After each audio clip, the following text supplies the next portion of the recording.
Hello everybody and welcome to today's video. This is tree number 5 in our bonsai restoration series. We're going to be working on this beautiful mountain hemlock today. As you can see, it's a bit overgrown and we're going to have to do a full repotting. I'll also take advantage of the opportunity to reposition the tree and replace that ornamental stone that's in there with a different one. If you guys enjoy the content, please consider subscribing to the channel, dropping a like on this video, sharing it with your friends. I really love working on these trees and I hope that you guys enjoy the content as well, whether you just want to see the trees start to finish or you want to pick up on some good information along the way. I hope that you find it either informative or relaxing. So from here on out, I'll jump in now and then if there's a bit of information that I can share, but for the most part, I'm just going to let the video run and you can see what the repotting process looks like from start to finish.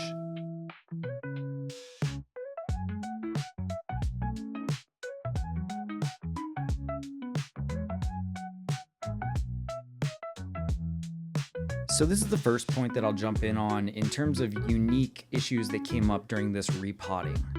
The root mass has grown really dense inside of this piece, and so it was actually necessary for me to cut back quite a bit for it to even get out of the pot. So I had to be pretty aggressive with this root mass, maybe more so than I would have in a normal repotting, but due to the nature of the curved basin, I kinda had to do it. The next repotting should be easier. Also remember to break up your root mass a little bit. This is going to encourage healthy new growth after repotting. I usually do this carefully with a set of chopsticks or a flathead screwdriver. Whatever you do, you want to break up the roots but not destroy the roots that are really in the middle of this mass, because that's still supplying all of the water to this tree. You don't want to mess it up too bad, but you do want to prune it back appropriately.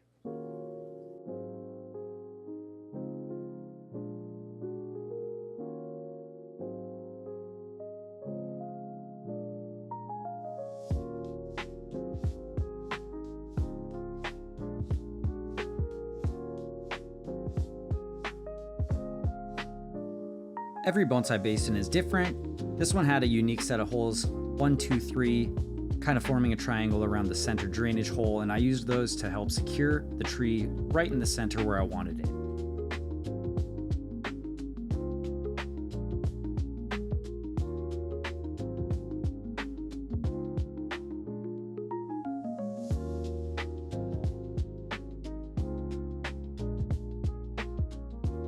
If you've watched any of my restorations before, you know how important I feel drainage is. So I always put down a really solid drainage layer with wire mesh, rocks, gritty mix right before I put the topsoil and charcoal in.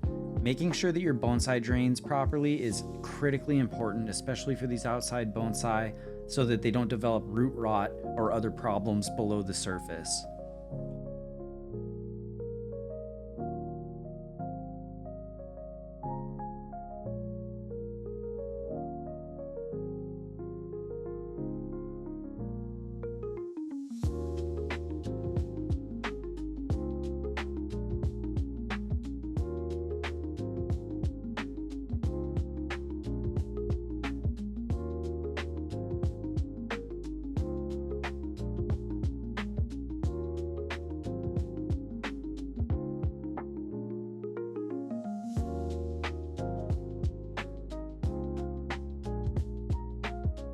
And as we reach the halfway point of this video, I just wanted to remind everyone to please drop a like and a subscription if you're enjoying this content. It really helps the channel. Determining the species of this tree was a little bit tough because mountain hemlocks share a lot of characteristics with yew trees and larch. However, you're not going to find small white lines on the underside of the needles on a yew tree, and larch lose their needles in the fall and winter. So I was able to determine that this is a hemlock based on those characteristics. And I'm pretty sure it's either a mountain hemlock or possibly a western. If you know, drop a comment below. The way that the needles are clustered and the way that the branches grow, I believe it's a mountain hemlock.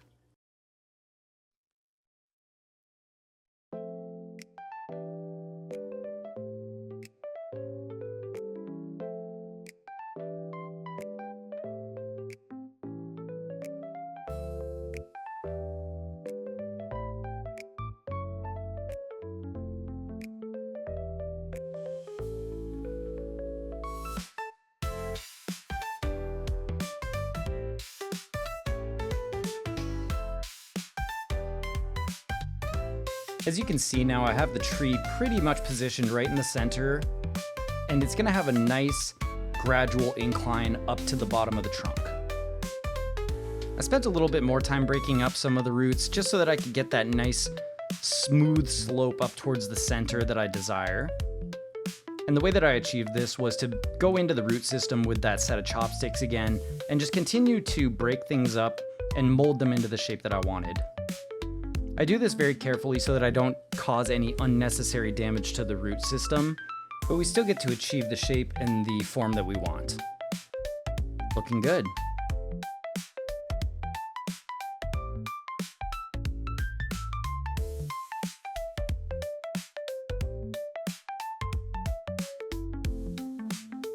And after I had that more rigid substrate placed around the edges of the tree, I was able to fill in with a little bit more of that topsoil. It's gonna be the surface for all of my moss to grow on and also help give me the shape that I need and hold the tree in place.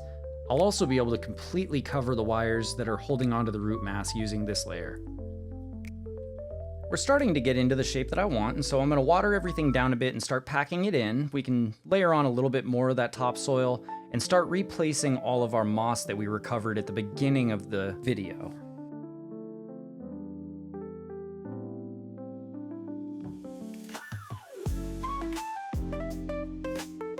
And as you can see, the tree's looking a lot nicer now that I've gotten rid of all that dead growth. Some needles are gonna yellow and fall off, and that's fine. And then we've also gotten to get the topography that we were going for with that nice slope, the tree centered. I think it's a much more powerful stance for this tree in this pot. This is looking much cleaner, much more balanced, and I really enjoy how it is now.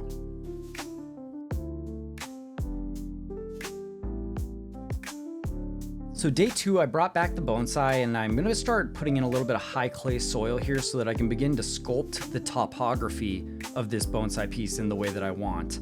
I also decided that I was gonna reintegrate a stone into this piece, one that celebrates the verticality of this tree rather than that short, shallow, flat stone that I took out in the beginning that was taking up way too much of the basin anyways.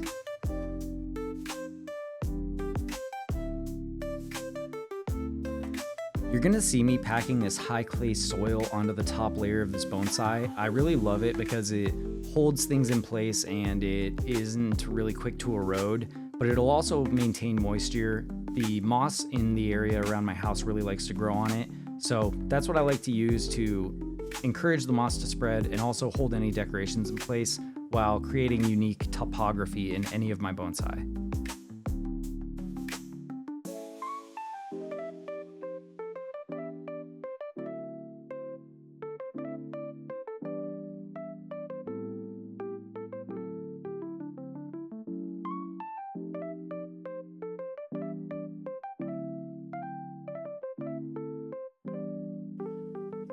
Now you can see I'm just patching together all of the moss that I'd recovered. A lot of it's very healthy and it's gonna start to regrow into the patches in between. My only wish is that there was more healthy moss in this piece in the first place, but that gigantic rock was kind of blocking the way.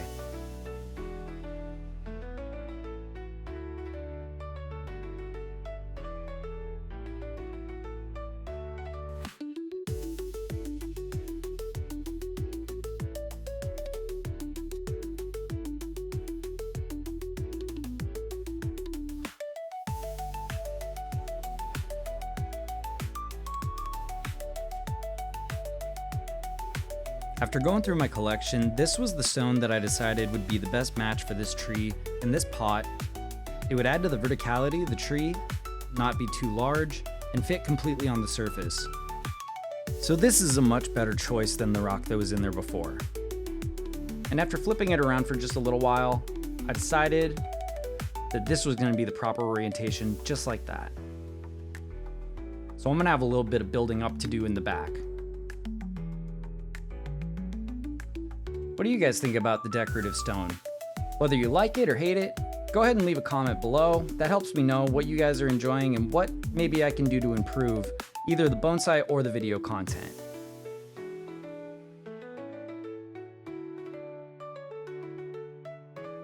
Beautiful thing about bonsai is that it is an art and everybody has their own style. So I really want to hear what you guys think. and I'm always exploring different artists and different bonsai channels that are on YouTube and Instagram, seeing what they're up to, and trying to learn what I can from them as well.